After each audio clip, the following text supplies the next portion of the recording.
Could you describe for me what is happening right now in Iran in regards to the protests? Basically, what happened was Mahsa Amini was this young 22-year-old student from Saqqez, Kurdistan province, from a very, normal, middle-class, semi-traditional type of family who was just visiting friends and family in Tehran on a holiday trip.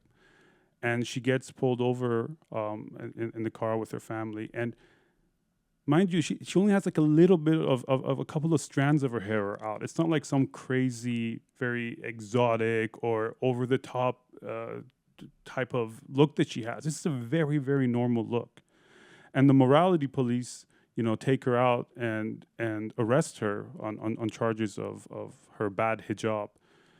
And while she's taken away to be briefed, she's beaten really bad and severely to the point where, the photos later showed that she was bleeding from her ears. There was congealed blood. And she then, while she's waiting to be briefed at the detention center, she apparently collapses and goes into a coma and then dies 2 days later. And this is another crazy part of the story, is that a journalist by the name of Nilufar Hamedi happens to take a photo of her in her state of being in a coma. And that photo just goes viral and just goes all across the nation.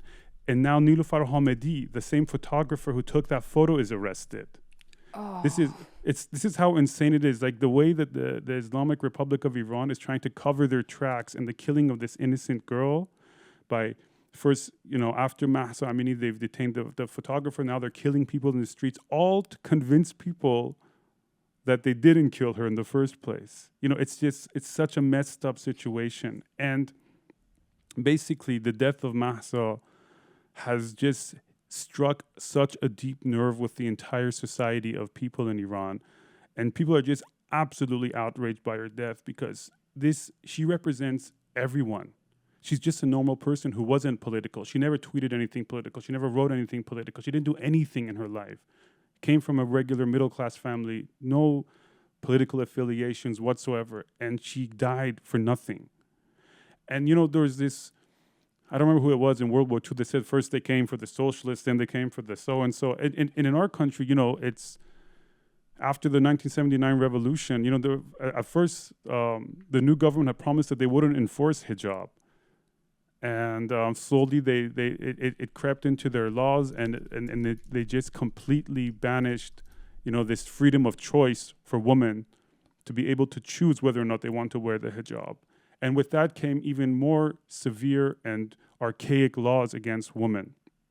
And I'm ashamed as a man in my society, and I think all men are, because of the fact of how easily we all became hypnotized over the last 40 years and how we allowed this sort of behavior towards women to become so normalized, where they completely lost their freedom to choose what they want to wear, their freedom to be able to leave the country without their husband's permission.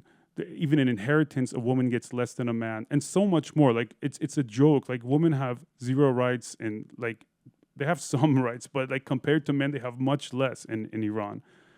And in Iran, we're the sect of Islam that we follow is Shia, which we'll get into a little bit later. But basically, I just want to wrap up on this first part about Mahsa's death and this tragedy and how people have become outraged. It's a culmination of many years of frustration and oppression, starting mostly from the 2009 Green Movement, where Ahmadinejad had stolen the election, and people were protesting, demanding where their vote went.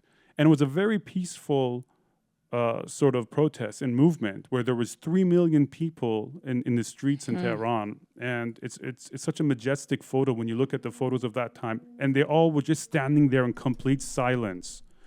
Like no one saying a word, no slogans. And even whatever slogans that existed at the time were very political.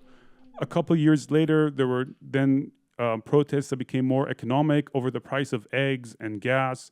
And then 1,500 people were killed in 2018. And so it's just like this culmination of different movements and protests that are happening. And eventually leading to this point where Mahsa being killed is just people realizing that if we do not stand against these oppressors now, we're going to live under this evil forever.